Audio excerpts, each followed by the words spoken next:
Đó thì quý vị cố gắng ha. Trong cuộc sống này thì tôi nói xong rồi đó. Thì tôi có kể hai câu chuyện.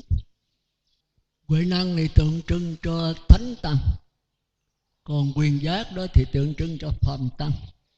Ông đắc rồi, nhưng mà ông không phân biệt giữa tư tưởng và bát nhã, tịnh độ và quế độ ông phân biệt không được. Thì cuối cùng ông gặp đệ tử của Huệ năng. Ông này có chứng đắc, ông thầy thọ ký cho ông là đúng. Hai người gặp mới là nói chuyện với nhau thì cân xứng bên 8 lượng nửa cân. Thì ông này thấy ông này nói chuyện giỏi quá, toàn là bát nhã không, về thế giới tịnh độ chứ không có lọt qua thế giới quế độ. Bây giờ anh thọ ký cho tôi đi. Thì Huyền Sách nói được, không được. Tôi là đệ tử Huệ năng thọ ký cho tôi mà tôi đâu đủ lời lẽ để mà thọ ký cho anh. Thọ ký là phải dí anh coi anh có lọt cái chỗ nào không, mà tôi đâu có đủ cái khả năng mà như Huệ năng vậy, thầy tôi. Bây giờ anh muốn thì anh đi kiếm Huệ năng thì Huệ năng sẽ thọ ký cho anh. Đồng ý, hai người mới dẫn ông này sợi gặp ông Huệ năng. Vừa gặp rồi, để tôi kể sơ tôi héo, vì thì giờ nó không có. Vừa gặp Huệ năng rồi ông đi 3 vòng, cạch cái áo một bên, rồi xá bà xá chứ không lại. Cái đó là thất lễ. Thì Huệ năng thấy cái tướng của bộ ngã mạn. Đại đức từ đâu đến mà ngã mạn tự cao quá vậy? Thì ông nói sanh tử là việc lớn mà vô thường mau chóng lắm, ở đó mày lấy lại. Rồi để hỏi có vấn đề sanh tử thì ở cuộc đời này có hai cái thôi. Một là vấn đề sanh tử là vấn đề quan trọng nhất, mà quý vị thường hay cầu an cầu siêu á. Mẹ con bệnh sư ơi, sư cầu an cho mẹ con hết bệnh. Mà hết cái gì? Bệnh là bệnh cái gì? Chúng ta không tìm hiểu. Rồi mai mốt sư ơi sư, mẹ con hết bệnh rồi, mẹ con vô lò thiêu rồi, sư cầu siêu cho mẹ con. Mà cầu siêu cái gì? Mẹ chết xác thân rồi còn cái gì còn không? Mà cái đó nó ở đâu mà tại sao lại cầu siêu? Mình phải tìm hiểu chứ. Rồi tới mình, người lần sang rồi người lần rồi sang phiên ta. Người ta chết rồi mình cũng chết. Nhưng quý vị biết mình chết còn cái gì không? Có người nói chết là hết, có người nói chết là còn linh hồn. Rồi tôi hỏi linh hồn ở đâu? Nó bao lớn, nó ra làm sao? Rồi khi mà chết nó ra khỏi xác thân là bằng cách nào? Và nó đi đầu thai làm sao? Mà bây giờ có thể chấm dứt không đầu thai được không? Thì Thái tử Siddhartha đi tìm cái đó, Ngài trả lời được. Từ trước kia về đó thì người ta đầu thai có thể chuyển nghiệp. Tôi muốn đầu thai vào cảnh giới nào thì tôi đi vào đó, nhưng phải đầu thai. Thái tử Siddhartha không chịu có đó. Tôi có thể không đầu thai được không? Thì tất cả tôn giáo không ai trả lời được hết. Thì cái câu đó tới bây giờ mãi mãi về sau người ta vẫn còn thắc mắc, vì cái vấn đề đó rất khó. Sau khi mà ông Quốc Đầu Lâm Phất A La La mới chỉ cho Thái tử Siddhartha thấy là vô sở xứ, là A La Hán, không đầu thai nữa. Rồi phi tưởng là tương tự Như Lai, là tùy thuận để giáo hóa. Thì Thái tử Siddhartha thấy cái chỗ sai, chỗ hở, mới giảng cho hai đó nghe. Cái này là đồ nhái, đồ dỗm chứ không phải thiệt. Thì hai ông thầy mới thấy cái chỗ mình sai. Thì hỏi Thái tử Siddhartha giờ Ngài có thể cho biết A La Hán Như Lai thiệt không? Ngài nói tôi cũng chưa chứng đắc, tôi đang tìm. Nhưng mà nghe hai ông giảng tôi biết giảng sai, không chính xác lắm. Rồi nói dùm các anh đi, ông đi các nơi không có ai bằng ở đây hết. Ông nói đúng. Thì Ngài mới tự tìm lấy. Lời cái gốc cây bồ đề bên dòng sông Ni Liên, tôi nói tắt rồi ha. Ngài đưa tay lên trời, Ngài nói tại cái cội bồ đề bên dòng sông Ni Liên này, nếu ta không thấy được cái bất tử, cái vô thường, thì dầu xương có mục, máu có khô, thì ta xin chết tại đây. Rồi Ngài lên nói nhập định 49 ngày, Ngài thấy được cái vấn đề sinh tử. Thì từ đó mới có đạo Phật. Nhưng chúng ta đã quen cái thế đối trị rồi, cái thế cải sửa rồi, cái thế thăng qua rồi. Mà đạo Phật thì chỉ nhận lại chứ không có thăng qua. Do đó chúng ta không làm được thì Ngài mới định là chết, tịch diệt, không thể giáo hóa được. Chúng sanh trong cõi ta bà này nó cứng đầu quá, giảng nó tu thẳng thì nó không tu được. Không pháp môn, không thầy, không điều kiện, không đi thẳng vào cái đạo Phật, chứ không có xanh đỏ trắng vàng, không có chế đủ thứ hết trơn. Giống như nãy tôi nói, mà chỉ có một cái một thôi, đó là cái lặng lẽ Phật tánh. Thì Ngài tính nhập diệt không giảng được, thì chư thiên mới ra tỉnh. Cuối cùng Ngài thấy cái hồ sen trước mặt Ngài, có những cọng sen nằm ở dưới nước, hạ căn không thể đổ được. Có những cọng sen nó nằm ngang mặt nước, thì đây là trung căn. Còn có những cọng sen nó giọt lên cao thì nó là thượng căn. Ngài nói vậy là ta có thể độ thượng căn và trung căn, còn hạ căn đầu hàng thôi. Hạ căn là mấy ông mấy bà không chịu làm. Nhưng mà tôi nói cái cô đó, kêu ăn chay rồi ôi trời sư, cấm con ăn gà vịt suốt đời sao sư? Con chịu không nổi đâu, con nhớ gà vịt lắm. Tết tới rồi vịt già kêu chết. Giờ đây thích ăn gà vịt không? Người thôn quê khoái lắm. Thôi thà là cho con ăn, chết thì chết. Tôi nhớ cái câu chuyện mà trong cái báo đăng đó, rồi thời kỳ mà kêu mà vịt cúm, gà cúm gì đó, thì tụi phóng viên nó đi chợ lớn, nó coi chợ lớn là có ổ ăn đồ độc không á. Rồi người ta ăn như thường à. Gà tìm, vịt tìm, mà vịt quay gì đó, vịt mà ép xác còn cái xương không mà đem đi quay hay gì đó thì có đó ngon lắm. Thì người ta ăn lên khơi. Ông vô hỏi gì cho mấy ông không nghe nói vịt cúm gà cúm sao? Dư biết. Tụi con dư biết, nghe biết lâu rồi. Tại sao dám ăn? Nó trả lời sao biết không? Ôi thì trời kêu ai nấy dạ. Chết thì chết, mà ai tới số thì chết, rồi không tới số cũng chưa chắc là ăn chết đâu. Thì 100 người cũng sống sót 5-7 người chết, biết đâu có tôi trong đó. Thì chúng ta thấy cuộc đời là cuộc đời sống liều mạng. Không có bà có liều mạng vậy không? Liều mạng như cô ba gì đó không? Sống mà cuộc sống sướng vậy mà cứ than hoài, mà không chịu niệm Phật, nhớ Phật, nghĩ Phật. Cứ niệm con, nhớ con, nghĩ con, không liều mạng như vậy. Mà con là làm sao mình dạy? Mà sanh là sanh cái thân, chứ ai mà sanh tâm nó được. Một hoàn cảnh thời buổi này làm sao mình sửa nó được? Nếu mình sửa được mà làm hết bổn phận người mẹ. Hồi nãy tôi còn quên nói vấn đề mà mẹ dạy con nó có 4 không? Ai mà có con thì nhớ dạy. Một là đạo đức, dẫn nó vô chùa để nó biết đạo đức, sau này nó cạo đầu nó xuất gia thì nó làm Phật. Còn không có thì thôi. Nhưng mà vô cho nó tập gần mấy nhà sư, mấy sư cô, mấy người chân tu nha. Mấy người khác ấy rồi không chân, nó khéo rồi nó chửi, nó khi đạo Phật nữa thì nó tội. Thành ra mình phải coi ông sư đó, sư cô đó có giữ giới đàng hoàng, có tu được, mà dẫn con đi tới đó thường. Đó là đạo đức. Cho nó vun tập cái chủng tử đạo đức, sau này nó xuất gia nó làm Phật. Còn cái thứ hai là dạy nó luân lý. Luân lý là cái gì? Cái lẽ vòng vòng, tức là bổn phận đối với cha, đối với mẹ, đối với anh, đối với em, đối với thầy, đối với con, vân vân. Đó là cái bổn phận. Để có bổn phận thì có quyền lợi. Còn đạo Phật là không có bổn phận, không có quyền lợi, nghĩa là có vô số bổn phận. Luân lý là mình có một cha một mẹ, còn đạo Phật là mình có vô lượng cha mẹ. Thành ra không có bổn phận riêng một người, thì cái đó là không có bổn phận gì hết, mà có vô số bổn phận. Thì cái luân lý là cái lẽ vòng vòng. Khi mà đụng nhau giữa cha mẹ mình với cha mẹ vợ mình, không biết ai phải ai quấy, biết tính làm sao. Rồi giữa vợ mình với anh em bên mình, hoặc anh em bên vợ mình không biết xử làm sao. Thành ra chúng ta thấy luân lý là cái lẽ vòng vòng, khó mà sửa được. Đúng là tôi kể một vài câu chuyện để quý vị thấy, nhưng mà trưa quá rồi, còn quý vị còn trả bài nữa. Thì nãy tôi nói là tính giảng 1 tiếng, mà nếu tôi giảng cái này một cái nữa thì hơn 1 tiếng rưỡi rồi. Thì tôi tóm lại đó, thì 4 cái. Một là luân lý, một là đạo đức, hai là luân lý, ba là nghề nghiệp. Bốn là cái gì? Văn hóa. Đứa con ít nhất cũng lớp 12, đặng nó có văn hóa, nó có tư cách ra đời, nó biết với người ta.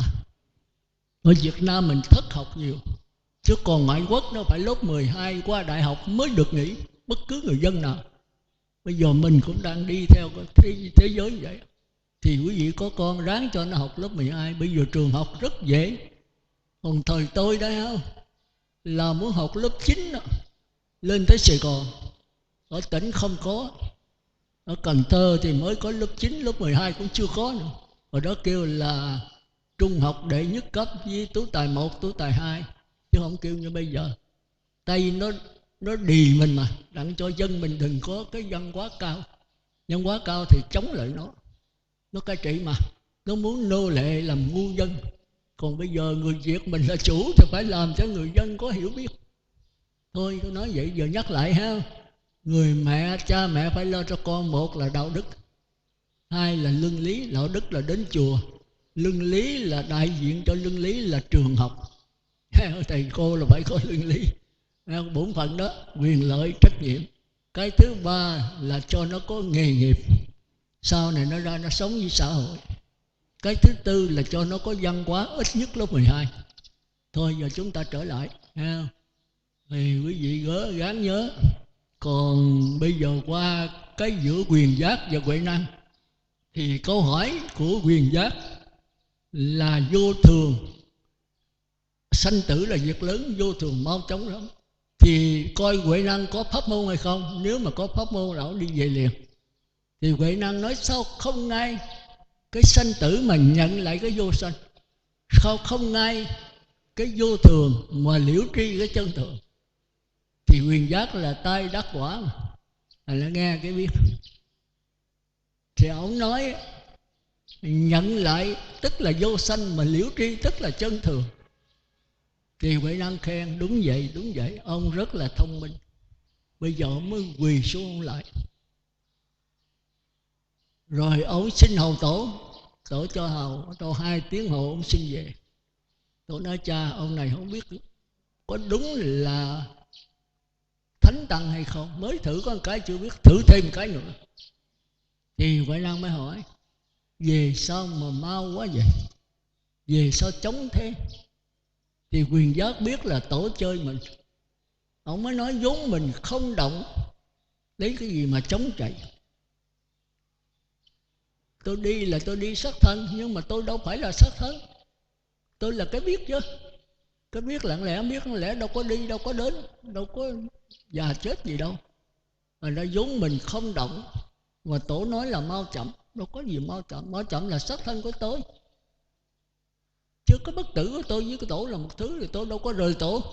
Rời tổ là rời xác thân, chứ còn cái biết, cái Phật tánh tôi với tổ một thứ. Ông mới nói là vốn mình không động, lấy gì có chống chạy. Tổ mới nói ông này giỏi. Tổ mới thêm một câu, ai biết không động. Ông nói không động là cái dòng nước chảy, nhưng mà ai biết là không động, tức là cái dòng nước nó đang chảy mới chẻ làm hai, có người nhận biết và có đối tượng nhận biết. Thì người nhận biết, đối tượng nhận biết vẫn là dòng nước, mà giờ làm cái lượng sống. Thì thành ra mới có cái đồng hồ, và có tôi biết cái đồng hồ. Mà thật sự đồng hồ là gì? Là năng lực. Tôi là cái gì? Năng lực. Chỉ có cái năng lực thôi mà trẻ nó làm hai. Thôi chúng ta nói sơ vậy để quý vị biết không? Bữa khác thì giờ hết rồi, thì tôi quên, không có dặn reo. Tôi đợi hoài để tới 15-20 phút. Đó, rồi tổ mới nói vốn mình không động, lấy gì chống chạy. Tổ nói ai biết không động. Thì quyền giác nói tự tổ sanh tâm phân biệt. Tự tổ nhân quả sanh tâm phân biệt. Thì tổ mới khen đúng vậy, đúng vậy, ông thật sự là hiểu được cái ý vô sanh. Khen, ông mới quỳ lại đàng hoàng. Rồi tổ nói ông thật sự hiểu được cái ý vô sanh. Thì ông bắt thấy tổ gài mình nữa. Ông mới hỏi vô sanh mà có ý nữa sao? Hồi nãy khi không gì cái lặng lẽ gì ngài tổ trẻ ra, là có người lặng lẽ và người biết lặng lẽ thì trở về tư tưởng nữa. Cái lặng lẽ là bát nhã, là tịnh độ. Mà bây giờ trẻ cái lặng lẽ là có tôi và có cái lặng lẽ tôi biết thì qua tư tưởng nữa, nhích một chút xíu là qua tư tưởng. Thành ra Quyền Giác mới nói ai biết không động. Thì Ngài nói là cái đó Tổ tự trẻ ra phân biệt, chứ tự nhiên cái bát nhã thì nó là cái lặng lẽ. Còn bây giờ Tổ nói là có lặng lẽ, có người lặng lẽ là Tổ bày ra thôi, chứ đâu có mà người lặng lẽ được. Vì Tổ khen ông thật sự đã hiểu được cái ý vô sanh, ông thật sự đã hiểu được cái ý bát nhã. Rồi Quyền Giác mới nói trời ơi, bát nhã mà có ý nữa sao? Bát nhã mà có tư tưởng nữa sao? Tư tưởng về bát nhã thì đâu còn bát nhã nữa. Tổ chơi chỗ đó. Ông thật sự đã hiểu được bát nhã, hiểu được cái vô sanh. Mà vô sanh mà còn có ý vô sanh, có tư tưởng về cái vô sanh, cái tư tưởng về cái bất tử, nghĩ về cái bất tử, thì cái nghĩ này là thuộc về sanh tử nữa. Thì thôi, thì ông mới nói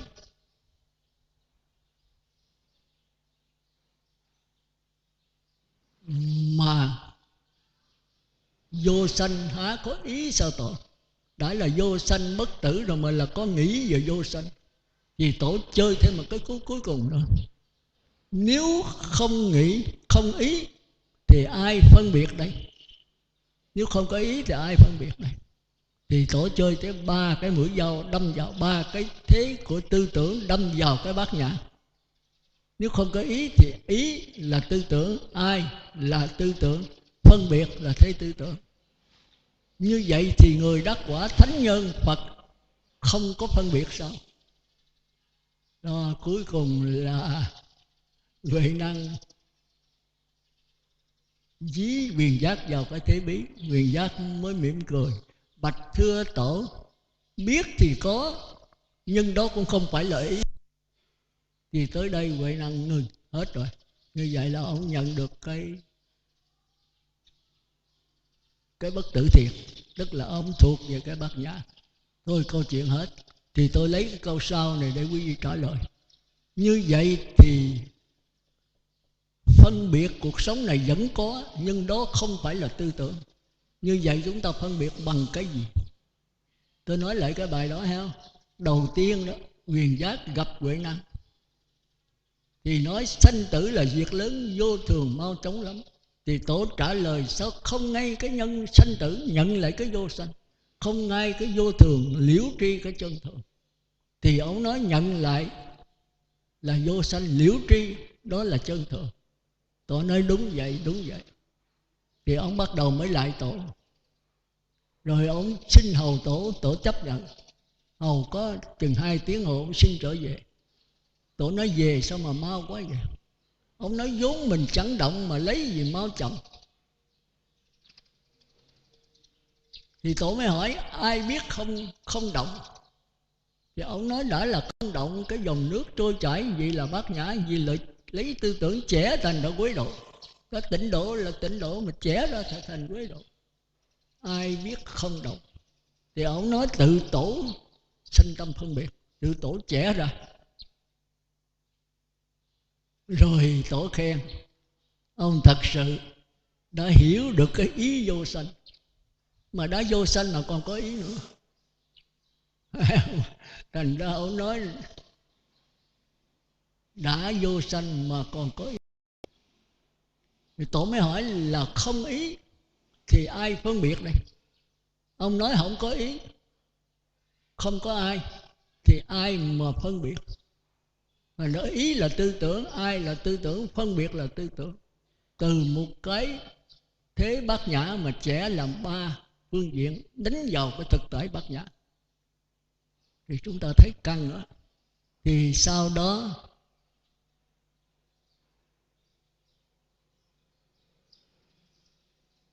Tổ mới xác nhận, Quyền Giác mới xác nhận phân biệt thì có, nhưng đó không phải là ý. Phân biệt thì có phân biệt, Vậy cho bậc thánh Đức Phật không phân biệt sao? Không biết cái này là con chó, con mèo, không biết ăn cái này là ngon, ăn cái này là dở sao? Phân biệt thì có, nhưng mà đó không phải là phân biệt bằng tư tưởng, không phải phân biệt bằng ý. Vậy thì phân biệt bằng cái gì? Giữa phàm tăng với thánh tăng chúng ta dùng cái phân biệt bằng cái gì đây? Thì câu này quý vị phải trả lời lấy. Chút nữa bài vở phải trả. Nghe không? Còn cái thứ hai thì là qua Bồ Đề Đạt Ma với Lương Võ Đế. Thì Bồ Đạt Ma tượng trưng cho thánh tăng, nhưng mà Ngài đứng trên phương vị phàm tăng. Còn Lương Võ Đế thì phàm phu mà lại muốn qua thánh tăng, thì hai cuộc đối đáp nó ngược với cái kia. Thì Bồ Đạt Ma từ bên Ấn Độ đi qua Trung Quốc để giáo hóa, thì Chí Công Thiền Sư cho hay rằng có thánh tăng qua thăm bệ hạ, ông mới ra tận ngoài biển, ông tiếp rước Bồ Đề Đạt Ma. Khi gặp Bồ Đề Đạt Ma rồi ông nói: trẫm từ lên ngôi tới bây giờ đó độ hơn 3.000 tăng, xây hơn 72 cảnh chùa. Vậy thì có công đức gì không? Nghĩa là có bát nhã, có trí tuệ gì không? Thì một nhà nói không có trí tuệ gì, không có công đức gì hết. Thì ông đứng trên vấn đề giải thoát. Bồ Đề Đạt Ma kéo lại vấn đề hiện tượng. Còn nãy kia là tổ đứng trên vấn diện phàm tăng, tổ đứng phương diện phàm tăng, quyền giác đứng phương diện thánh tăng, hai cái nó ngược nhau. Đó thì sau khi nói vậy thì trẫm lên cất 72 chuyển chùa mà độ hơn 3.000 tăng, có công đức gì không? Có trí tuệ không? Rồi đâu đó không có trí tuệ gì hết. Thì Lương Võ Đế tức hỏi vậy có đó cái gì? Không có trí tuệ là cái gì? Cái đó là phước báo nhân thiên hữu lậu, có hưởng thì có hết, không phải trí tuệ. Trí tuệ là vô lậu. Thành ra giữa hữu lậu vô lậu mình phân biệt làm sao? Đó rồi Lương Võ Đế mới hỏi vậy chứ đệ đích nghĩa thánh đế là gì? Tôi cũng biết bát nhã nè, tôi biết đệ nhất nghĩa thánh đế nè. Vậy thì bát nhã trí tuệ công đức đệ nhất nghĩa thánh đế là gì?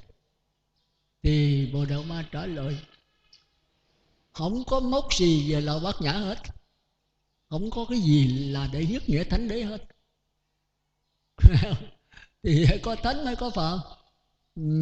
Mà Bồ Đề Đạt Ma nói gì chứ thánh tăng là cái gì? Thánh tăng là đệ nhất nghĩa thánh đế, tức là thấy được cái tịnh độ. Phàm tăng là không thấy tịnh độ. Như vậy đệ nhất nghĩa thánh đế không phải là trí tuệ sao?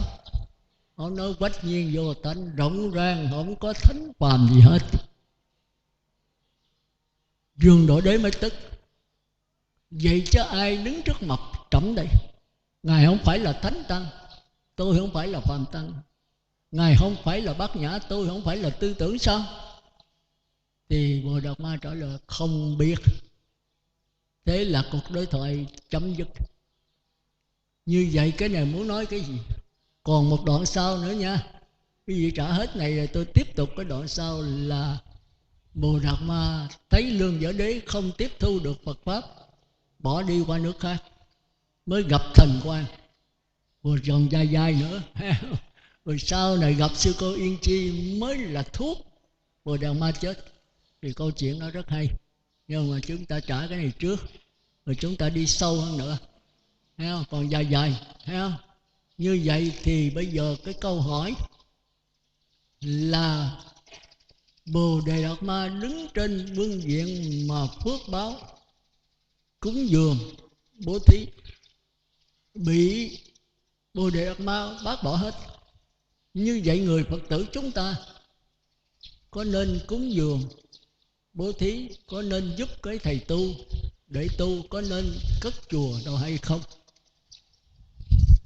Mình theo Vương Võ Đế hay theo Bồ Đề Đạt Ma? Mà Lương Võ Đế bác bỏ cái cúng dường bố thí. Như vậy Phật tử hiểu làm sao? Hiểu đúng thành Phật, mà hiểu trật thì thành ma. Do đó tôi thấy là nó quan trọng. Thì câu thứ nhất là vấn đề cúng dường bố thí có phải là bát nhã hay không, hay là lẫn quẩn trong giới luân hồi sinh tử khổ, thì mình phải trả lời cho nó rõ. Mình là người Phật tử mà lương võ đế thì cúng dường bố thí, mà Bà Ra Ma bác bỏ, không có trí tuệ gì hết, cùng lắm đó là tư tưởng thôi. Như vậy thì người trí tuệ không cần bố thí cúng dường gì hết. Cái này mình Phật tử phải hiểu rằng. Đó là câu thứ nhất. Câu thứ hai, có đệ nhất nghĩa thánh đế không?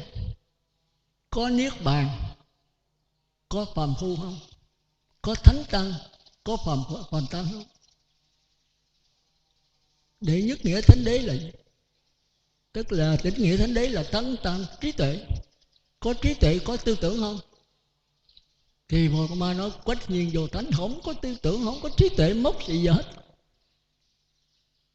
Thế là chúng ta không có cầu Phật. Phật là trí tuệ, mà chúng ta là tư tưởng. Mà Ngài nói không có tư tưởng mà cũng chẳng có trí tuệ. Vậy là mình sao? Mình khỏi tu, mình ngồi rung đùi là thành Phật hết. Giờ mình phải trả lời sao đấy? Giữa Bồ Đạt Ma là thánh tăng, là tổ từ Ấn Độ qua Trung Bắc để giáo hóa, mà Ngài bác náo trội. Bây giờ chúng ta là phàm phu, chúng ta làm sao đấy? Chúng ta cầu thánh quả, mà nói không có thánh, không có phàm đâu, cầu có mốc gì vậy? Quách nhiên vô thánh, không có thánh quả. Rồi vô võ đế là chúng ta mới tức. Vậy chứ ai đứng trước mặt trọng đây? Thánh tăng mà qua để giáo hóa như Đức Phật Thích Ca hay là Bồ Đạt Ma thì không phải thánh tăng sao? Ngài không phải là thánh, Ngài đắc quả, tôi chưa đắc sao?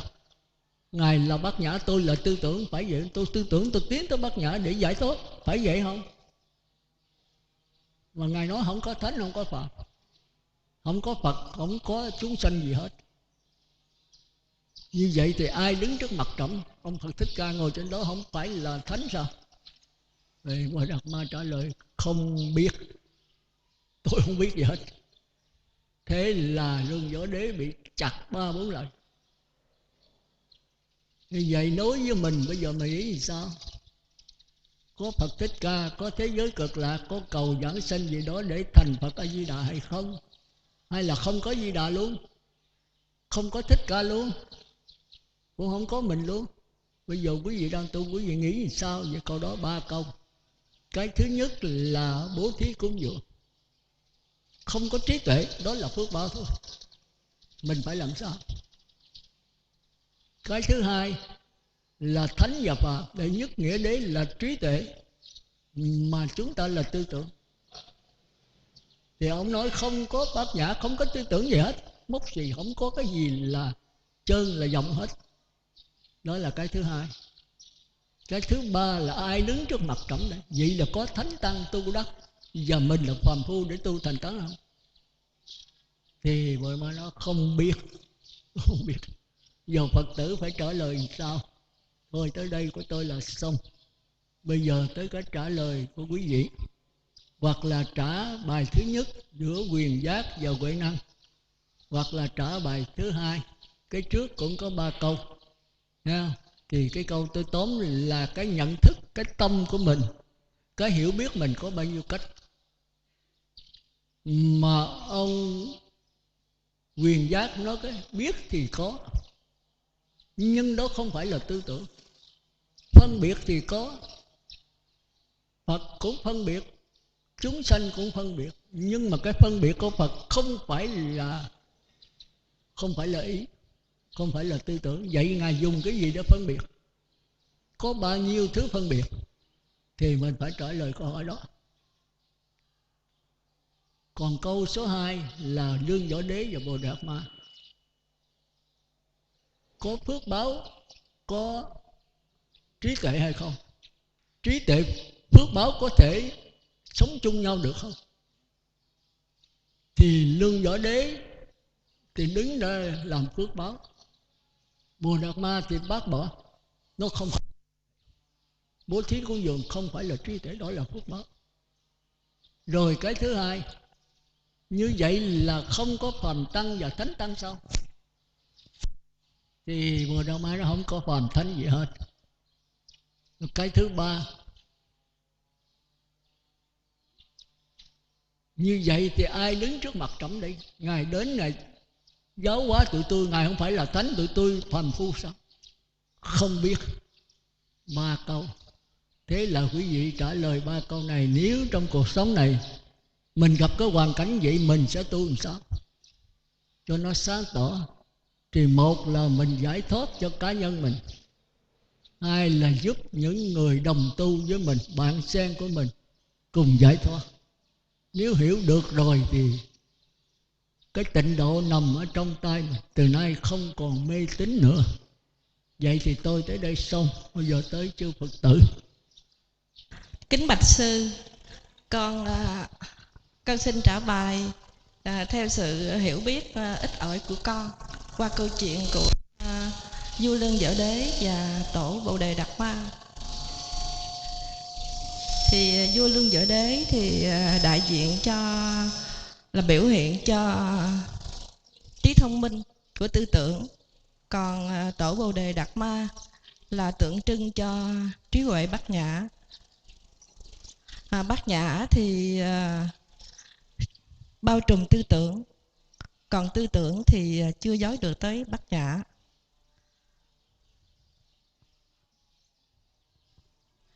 Bát nhã thì biết rất rõ từng cái diễn biến cũng như từng cái động niệm của tư tưởng. Tư tưởng nhưng mà không dính mắc vào tư tưởng, còn tư tưởng thì phân biệt, chia sẻ.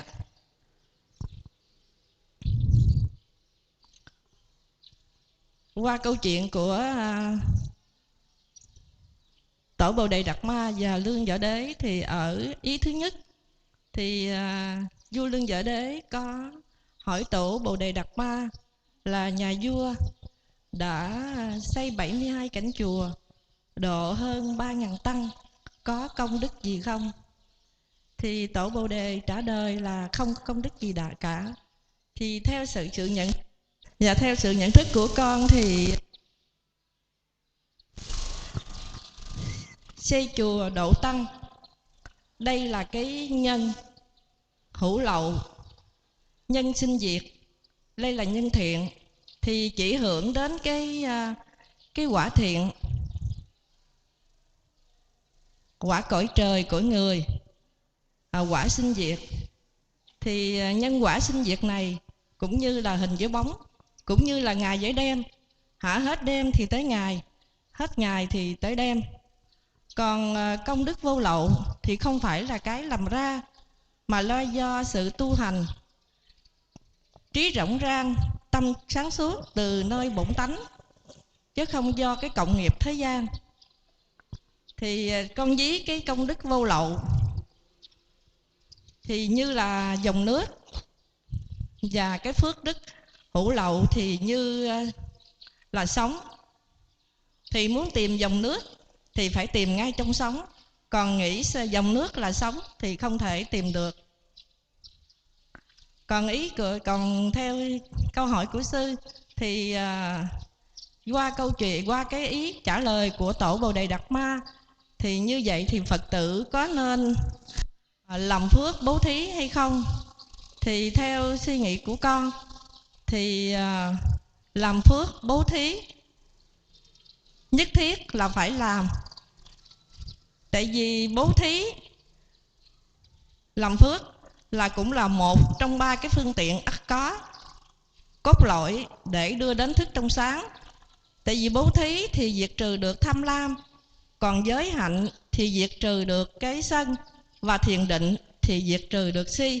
Thì ba cái kiền 3 chân này nó sẽ đưa đến thức trong sáng. Thì nếu có thức trong sáng thì mới nhận đợi được cái công đức vô lậu. Đó là ý thứ nhất. Còn ý thứ hai trong câu chuyện đó là vua Lương Võ Đế hỏi tổ Bồ Đề Đạt Ma là đệ nhất thánh nghĩa đế là gì? Thì tổ Bồ Đề trả lời là quách nhiên vô thánh. Thì theo sự suy nghĩ của con thì câu hỏi của vua Lương Võ Đế là câu hỏi của cái người còn nặng về tư tưởng, chưa có thực chứng và chưa có trải nghiệm. Do đó câu hỏi của vua Lương Võ Đế về Thánh Nghĩa Đế là câu hỏi dựa trên cái ngôn từ là pháp bát nhã, chứ chưa thật hiểu bát nhã. Tại vì người giác ngộ thì trí rộng tâm sáng suốt thì nó phải vượt trên cái khái niệm thánh phàm, chứ không thể đem pháp bát nhã để hỏi về bát nhã, mà pháp bát nhã là phải thực chứng thì mới hiểu được bát nhã. Và ý thứ ba của vua Lương Võ Đế là từ hai cái ý trên thì nhà vua đã nặng về tư tưởng, đã không thấu hiểu được cái công đức vô lậu và không thấu hiểu được cái phước đức hữu lậu, cũng như không hiểu được cái pháp bát nhã đưa đến bát nhã. Do đó nhà vua lại hỏi tiếp là ai đứng trước trẫm đây? Thì Tổ Bồ Đề trả lời là không biết. Thì theo sự suy nghĩ của con thì với cái tư tưởng gặt rồng của nhà vua, Tổ cũng đã chặt đứt những cái gặt rồng, những cái chấp pháp chấp tướng đó để đưa nhà vua đến cái cốt lõi của đạo Phật. Nhưng mà hai lần nhà vua đều không nhận lại được, không ngộ được cái ý của Tổ. Do đó Tổ trả lời là không biết.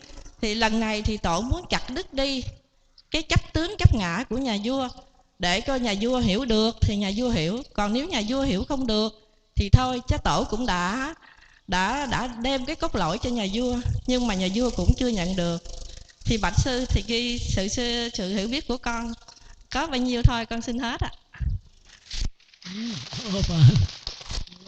Thì hồi nãy có cái cô nào đó muốn hỏi riêng tôi cái vấn đề mà tu và pháp môn tịnh độ của cô nào ở ngoại quốc đó, nhờ cô hỏi. Nhưng tôi thấy câu hỏi hay, nhưng mà câu hỏi đó phải có hiểu duy thức. Thì tôi hỏi rồi tôi giảng cho cô giảng lại cho cô đó được không? Cô nói được, nhưng mà tôi nghi quá thì thôi tôi nói để lên đây hỏi rồi tôi trả lời chung, mà không biết tôi có tiếp không, đó là cái vấn đề. Bạch sư, bạch đại chúng là con có một người bạn ở nước ngoài, chỉ có một người mẹ ở tại Rạch Giá. Bà bị bệnh và bị xe đụng nữa, mà bà chỉ mới có 60 mấy tuổi thôi, mà bị nằm một chỗ. Mà tự nhiên bà trước kia là đạo Hòa Hảo, nhưng mà sau đó bà nghe lời một số người khuyên tu theo pháp môn tịnh độ, thì bà tụng niệm suốt ngày Nam Mô A Di Đà Phật, Nam Mô A Di Đà Phật. Và lạ một điều là tự nhiên bây giờ bà trở lại khỏe mạnh bình thường, đi lại được, và có thể một ngày bà lại trên hàng trăm lại Phật hàng trăm lại mà không thấy mệt. Cho nên là cái chị này, chị là tên Xuân, là con của bà già, bà cụ ở tại Rạch Giá đó, nói là từ đó trở đi em tin pháp môn tịnh độ, và em ngày nào em cũng tụng niệm, và bây giờ trong đầu em lúc nào cũng có Nam Mô A Di Đà Phật, Nam Mô A Di Đà Phật. Như vậy chị hãy tìm sư Giác Khang để hỏi dùm em là em đã tu đến độ như vậy rồi, bây giờ em phải tu như thế nào, phải nghe băng đĩa nào, hoặc tu theo pháp môn nào. Vì em muốn là em sẽ tu càng ngày càng tinh tấn hơn và được giải thoát. Em không muốn trở về cõi xác phàm này nữa. Và con xin chuyển lời của chị Xuân đó để mà hỏi sư. Thì bây giờ là sư trả lời chung với lại cả hội trường. Con cảm ơn sư. Vì tôi xin dựa hai câu hỏi của cô đây. Câu thứ nhất là cô Xuân gì đó hỏi cho bà mẹ, tức là bà nhờ niệm Phật bà hết bệnh. Thì quý vị đã biết tôi đã giảng nhiều rồi, vấn đề hết bệnh đó là vấn đề thần thông, chứ không phải là vấn đề trí tuệ. Mà thế giới nhất niệm thì hãy niềm tin vững, thì tất nhiên nó linh thôi. Hãy mà tin thì nó linh, hãy cảm thì nó ứng. Mà có cảm thì có ứng. Do cái niềm tin của về tịnh độ của bà đó rất là cao, tin sâu, thì tất nhiên tất cả bệnh tật đều phải tiêu trừ. Nhưng cái đó không phải là bát nhã, nhưng mà đó là chuyển nghiệp. Cái nghiệp ác, nghiệp khổ đau của bà được chuyển hết. thì cái đó là thế giới của nhất niệm. Nếu mà có giảng sanh thì về hạ phẩm. Hạ phẩm hạ sanh, hạ sanh trung sanh, hạ phẩm thượng sanh. Nếu bà niệm tinh tấn thì hào quang Di Đà cảm sẽ chiếu vào thân thể của bà 3/4, tư tưởng của bà có 1/4, thì bà cảm thấy khỏe khoắn, sảng khoái vô cùng trước giờ chết. Nãy tôi có nói rồi. Thì tất nhiên là bà sẽ mỉm cười, thấy A Di Đà đến tiếp dẫn mình, thì tắt thở bà lập tức về hạ phẩm thượng sanh của Phật A Di Đà. Còn nếu mà cái niềm tin của bà vừa vừa thì hào quang Di Đà chiếu vô cái xác thân bà 2/4. Không phải đợi khi chết mà ngay bây giờ cũng vậy. Nếu có niềm tin vững thì nói vậy. Thì khi bà có bệnh muốn chết qua đời thì bà cũng tương đối tỉnh táo, nhưng mà không bằng cái hào quang Di Đà chiếu 3/4. Thì bà có thể gật đầu với con cái, bà nói có Phật đến rước mẹ, và bà gật đầu bà chết. Thì đây là hạ phẩm trung sanh. Còn nếu bà niệm ít, cái niềm tin bà ít hơn, cái thời giờ bận con cái, bận gia đình, thì có hào quang Di Đà chiếu vào cơ thể của bà có 1/4, còn tư tưởng của bà tới 3/4. Thì tất nhiên bà không khỏe khoắn bằng hai trường hợp trước, nhưng vẫn được tiếp dẫn. Thì cái định lực yếu thì cái tỉnh táo không được nhiều. Hỏi bà có niệm Phật không, bà không thể mỉm cười được và cũng không thể gật đầu được, nhưng bà có thể chớp mắt. Mẹ có, mẹ mỉm cười, không được thì mẹ gật đầu, mẹ không được mẹ chớp mắt, thì bà chớp mắt rồi bà chết. Giảng sanh về hạ phẩm hạ sanh. Còn nếu mà bà mê man thì đụng đâu sanh đó, thì hên xui, tức là sinh xong. Nếu bà nhớ tới việc ác trong cuộc sống, bởi vì cuộc sống mình làm bao nhiêu điều trước trong Đại gia, 1 năm, 2 năm, lúc còn nhỏ, 5-10 năm về trước, vẫn còn nằm trong linh hồn. Bây giờ nó phát hiện ra lúc còn nhỏ mình đi học, mình ăn cắp xoài, ăn cắp ổi ra bây giờ người ta, nó hiện ra, bà tắt thở 4 đường A. Cái cần tử nghiệp nó quan trọng vậy đó. Còn nếu mà cái tư tưởng thiện, hồi nhỏ mình đi quỷ lạo, mình thấy bà già, mình dẫn qua lộ, mà cái hình ảnh nó hiện ra rồi tắt thở, sanh về cõi trời. Còn nếu quý vị có phát nguyện thì cái đó giảng sanh về cõi Phật. Phát nguyện là A Di Đà ơi, con không muốn về cõi trời, thì A Di Đà nhất niệm mà cái đó là cõi trời đó. Thì bây giờ mình không muốn về cõi trời, mình nói A Di Đà ơi, con muốn về cực lạc, thì A Di Đà hiện ra lập tức mình về cõi Phật. Còn nếu mình nhớ tới lúc mình niệm Phật, mình đi Phật thất Vô Tịnh Sáng Ngọc Trường, nhớ tới cái đó thì tắt thở giảng sanh lập tức về cõi cực lạc. Trong đó là có phát nguyện rồi. Hiểu kịp không cô? Thì đại khái đại chúng phải hiểu cái đó. Cái đó là nói với bà lão. Mà nói rằng bà niệm 1 ngày 1.000 câu niệm Phật, 1.000 số chuỗi vậy đó, cái đó coi chừng sai lầm. Niệm Phật không phải ở chuỗi, niệm Phật không phải ở miệng, niệm Phật không phải ở 4 chữ 6 chữ,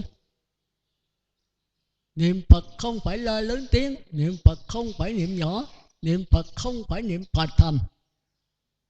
Quý vị phải nhận cái đó cho nó rõ, để không khéo là luân hồi. Mà niệm Phật là niệm tâm, tâm niệm Phật. Mà ở đây quý vị chưa tới chân tâm thì nương vào vọng tâm. Vọng tâm quan trọng nhất là cái tư tưởng. Nhớ Phật, nghĩ Phật, tưởng Phật. Thì cái nhớ nghĩ này nó do ý chí mạt na, lấy chất liệu ở trong Ai Lại Gia, tôi có giảng nãy, cung cấp cho nó thì nó nhớ, nó nghĩ, nó tưởng. Thì khi xác thân này chết rồi, cái nhớ nghĩ tưởng vẫn còn. Nhờ nhớ nghĩ tưởng Phật một cách tha thiết thì cảm A Di Đà phải hiện ra. Thì Ngài đưa cái bông sen bằng hào quang, tức là chúng ta không nắm được, nó xuyên suốt.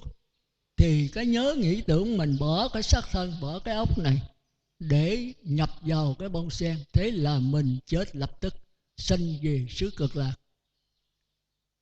Hiểu không? Đại chúng hiểu không? Ai còn sở nghi gì cứ hỏi. Còn không là tôi qua giai đoạn thứ hai của cổ, vì từ giờ nó có hạn thôi.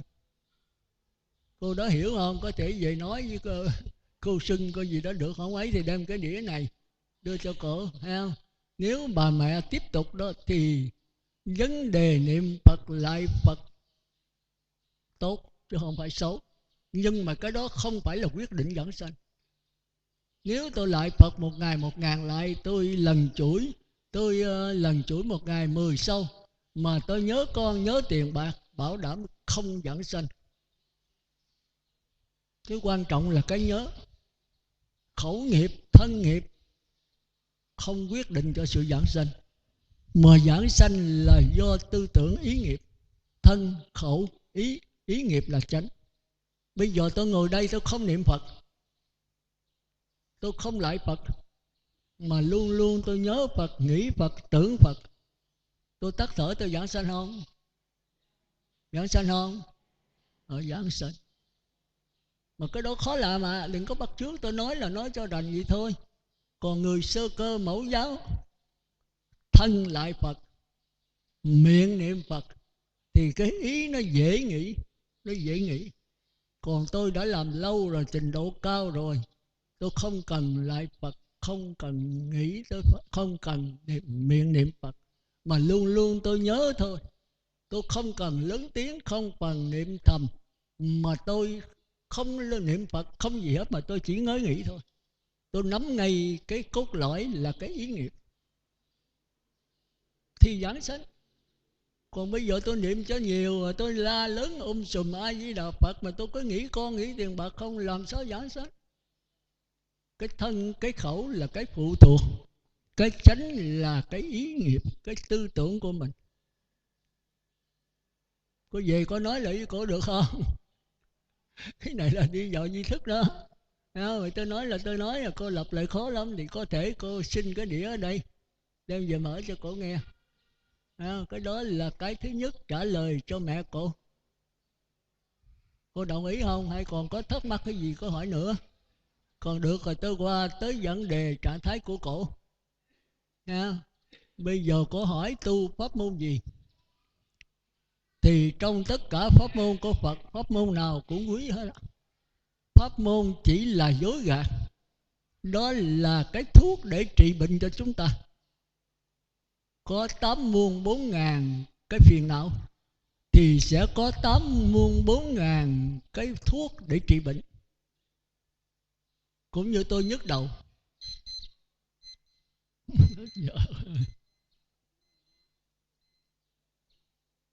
thì tôi có thể uống thuốc nhức đầu.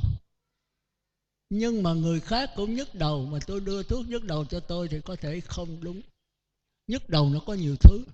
Do bao tử nóng nhức đầu, do gan nóng nó nhức đầu, do cái đường ruột nóng nó xông nhức đầu, thì phải có thầy thuốc bắt mạch cho đúng. Thì cái thuốc mà trị hết bệnh tôi có thể trị người khác không hết. Thì có thể là pháp môn thiền định nó hợp với tôi mà người khác không hợp. Có thể pháp môn tịnh độ hợp người này, không hợp người khác. Mà tất cả pháp môn chỉ là ngón tay chỉ mặt trăng, là dối gạt thôi, để đưa về cõi Phật, đưa về cái không pháp môn. Mà thời buổi này chúng ta làm cái đó không được. Có Phật thì dễ. Cái không pháp môn là tôi nói nãy là cái trí tuệ đấy. Còn cái pháp môn là cái tư tưởng. Thành ra tôi muốn quý vị nắm cho vững giữa trí tuệ và bát nhã. Ý dễ bát nhã và tư tưởng. Thì cái này nó cũng liên can tới cái đó. Nhưng mà thời buổi này chúng ta không thể qua bát nhã được. Muốn qua bát nhã phải có thầy sáng, có bạn lành, có đầy đủ điều kiện, thì mai ra mới nhận được cái bất tử. Thời Đức Phật còn sống thì vậy. Cái Đức Phật rất là lớn. Quý vị có thể đến nghe Đức Phật thuyết pháp một lần, quý vị đắc quả thánh nhập lưu liền. Còn đến nghe tôi 1.000 lần chưa chắc đắc quả thánh. Bởi vì tôi không biết có đắc quả thánh hay không. Đắc quả người trời thì được. Còn Đức Phật là vị vô thượng sư, vị trí tuệ đệ nhất mà. Thành ra cái đức của Ngài rất là lớn. Còn tôi thì cái đức dĩ nhiên là ít rồi đó. Thì làm sao tôi làm cho quý vị hiểu được cái bất tử?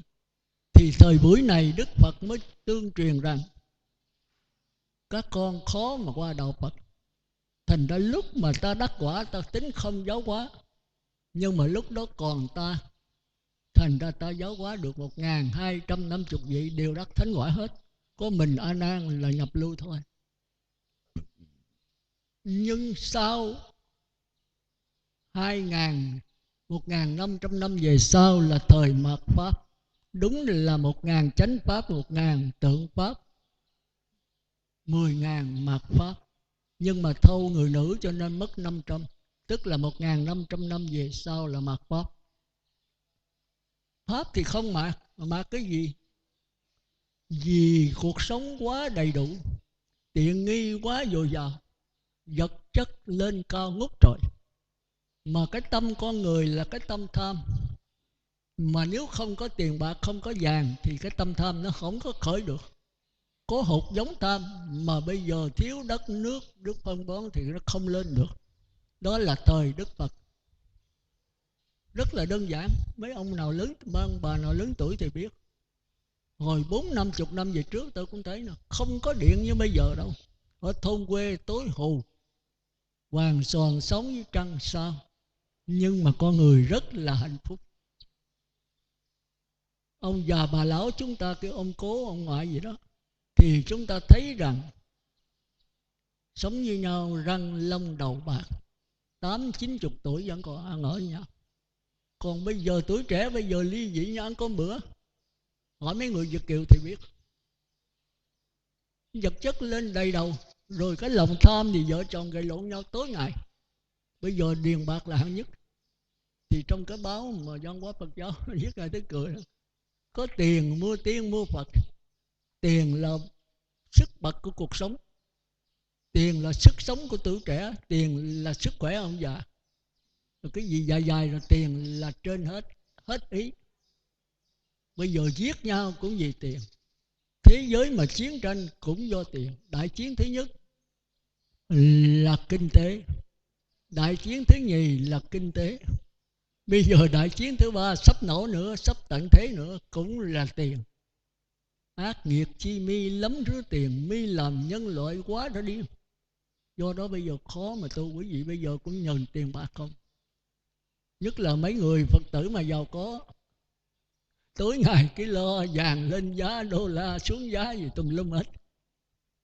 Đó là Phật tử nói với tôi à. Tôi thì không biết, tôi thì không có các bạc nào hết. Tôi nghèo nhất thế giới, mà tôi cũng giàu nhất thế giới. Chưa chắc quý vị giàu hơn tôi, mà nghèo cũng chưa chắc quý vị nghèo hơn tôi. Nghèo không có đồng xu dính tôi. Mà tôi giàu nhất là tôi muốn cái gì có cái nấy, muốn theo giới lực. Tôi xin cái gì là quý vị cho liền à. Bởi vì quý vị kính tôi. Kính tôi là nhờ cái gì? Nhờ giới lực. Giới lực bảo vệ cho tôi. Thành ra Đức Phật còn tại thế, Ngài nói sau này không ai bảo vệ cho các con đâu, chỉ có giới lực thôi. Quý vị sát sanh trộm cắp tà dâm thì công an bảo vệ quý vị. Nó mời vô nó quánh chết luôn. Còn quý vị giữ giới đàng hoàng thì quý vị không bị cái gì hết. Thành ra cái quan trọng là chúng ta phải cố gắng giữ giới. Thành ra mỗi lần mà tôi truyền giới rồi Đức Phật tôi lặp lại được Đức Phật đó. Giữ giới thì được tai qua nạn khỏi, tật bệnh tiêu trừ, phước sanh huệ trưởng. Đó là cái thứ nhất. Giữ giới thì được đầu thai tái sanh vào cõi trời, hoặc giảng sanh về xứ Phật. Giữ giới thì được đắc quả A-la-hán nhập niết bàn. Nếu chưa thì tất cả giới là quan trọng nhất. Thì quý vị cố gắng giữ giới cho đến trọn đời, chớ nên để lắm nhơ. Mà quý vị có 5 điều thôi, tôi phải 250 điều, mà kêu trả không ai thuộc hết. Có 10 chữ à. Sát sanh, trộm cắp, tà dâm, nói dối, uống rượu, mà kêu quý vị trả coi, thì tới tôi bắt trả hay không? Mỗi người phải trả cho tôi. Thành ra Phật tử gặp tôi đầu tiên đó, tôi không có nói chuyện đời. Có thọ giới chưa? Và sư có, trả coi. Không thuộc. Có khi thuộc thì lộn mèo. Lộn mèo là cái gì phải không? Và sư giới thứ nhất là không trộm cắp. Giới thứ nhì là không uống rượu. Tôi nói trời ơi, đâu mà kỳ cục vậy? Phải thứ lớp chứ. Tại sao thứ lớp? Vì cái sát sanh nó quan trọng nhất, khó giữ. Thành ra Đức Phật mới vô để nó trước. Không sát sanh, phải trộm cắp là kế đó. Rồi không tà dâm mới kế đó. Không nói dối kế đó. Rồi cái không uống rượu là cái giới dễ nhất mà là khó nhất, bao trùm hết tất cả. Ta nói mũi dại lái chịu đòn, thì cái lái không uống rượu này là bao trùm hết.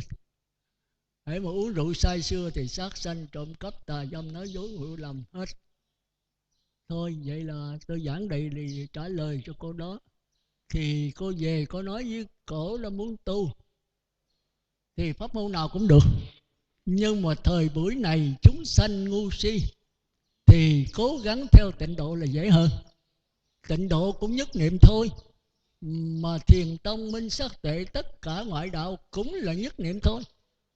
Nhưng mà không có sự gia trì của Đức Phật. Mà nếu không có gia trì của Đức Phật thì mình chết không giảng sanh được. Vừa tự lực vừa có tha lực. Thì khi mình có té ngã đó thì Đức Phật sẽ hộ độ cho mình. Còn tự lực mình thì giảng sanh về cõi trời. Mà nếu thêm tha lực thì thay về cõi trời mình có thể về cõi Phật. Cho đến ở trong kinh đó, quả thánh thứ nhất là nhập lưu, thứ nhì nhất lai, thứ ba bát lai, không thể về tịnh độ được nếu không có sự gia hộ của Đức Phật. Và đó chúng ta thấy có quan trọng của pháp môn tịnh độ. Vậy thì pháp môn tịnh độ muốn giảng sanh phải làm sao? Thì thường thường là tín, hành và nguyện. Hai tóm lại có hai cái thôi, ba tôi rút lại còn có hai. Là phải nhất niệm và phát nguyện. Mà cái nhất niệm thường thường bị hiểu lầm. Nhất niệm là gì? Cô hỏi cổ coi cổ có biết nhất niệm không? Nãy cổ kể đó là niệm Phật một ngày, mẹ cổ một ngày 1000 sâu chuỗi, rồi 1000 câu, rồi niệm một ngày lại 100 lại. Không ích lợi gì hết. Nếu lại Phật mà nhớ con nhớ tiền bạc thì không ích lợi gì hết. Nhưng không phải là không niệm không lại, lại thì tốt. Lại nhiều thì do đó mình dễ nhớ Phật, nghĩ Phật, tưởng Phật. Còn lại Phật để nghĩ tiền bạc, để thương con cháu thì cái lại 100.000 lại cũng không giảng sanh được. Cô về nói với cổ quan trọng ở chỗ đó. Còn nếu mà người bệnh tật, người ác khẩu làm sao niệm Phật được? Niệm Phật đâu phải ở cái miệng. Tôi đi vùng sâu vùng xa tôi bị cái vụ đó mà tôi lội vô sông sâu. Mấy bà già niệm Phật rất nhiều. Mà tôi hỏi bà niệm Phật bằng cái gì, lấy cái gì niệm Phật? 10 người hết 9 người. Bà sư lấy cái miệng mà niệm Phật. A Di Đà Phật mới kêu là niệm Phật. Con nói không miệng niệm được không? Không miệng làm sao niệm sức? Chết chưa? Không nắm vững pháp môn tịnh độ. Bây giờ tôi không niệm gì hết. Mà nói có người còn nói lớn tiếng thì mới giảng sanh, niệm nhỏ tiếng không giảng sanh. Chết chưa? Có người nói niệm 6 chữ Nam Mô A Di Đà Phật, 4 chữ không giảng sanh, 6 chữ mới giảng sanh. Nam Mô là kính lại, không kính lại là bất kính, không giảng sanh. Chết chưa? Cãi nhau tùm lum. Rồi lại hỏi tôi nói khỏi niệm bây giờ cũng giảng sanh. Niệm Phật là niệm tâm, niệm linh hồn. Linh hồn niệm Phật chứ không phải là miệng, không phải là niệm nhiều, không phải là niệm ít, mà là ở cái nhớ Phật, nghĩ Phật, tưởng Phật. Cái này còn hoài. Khi chết rồi cái nhớ nghĩ còn. Cái nhớ nghĩ giống như cái làn sóng, như trong cái luồng điện. Nó mượn cái bóng đèn để nó phát ra cái nhớ nghĩ, nó phát ra cái ánh sáng. Thì ánh sáng này không phải là bóng đèn, mà chính là luồng điện linh hồn. Hiểu kịp không? Từ nay niệm Phật cho đúng nha. Rồi tới tôi hỏi mà trả lời sai là tôi cạo tóc à. Chịu không? Đó, thành ra muốn giảng sanh chỉ có hai cái thôi. Một là phải nhất niệm, hai là phải phát nguyện. Nhất niệm thì về cõi trời. Giờ con không muốn A Di Đà tiếp dẫn con. Giờ hỏi con nhất niệm chưa? Nhất niệm rồi mà làm sao biết mà nhất niệm? Tôi giảng lần nữa ha, đúng hết giờ đó. Nhất niệm là niệm Phật đếm từ 1 tới 10. Niệm Phật khỏi đếm chưa gọi là nhất niệm.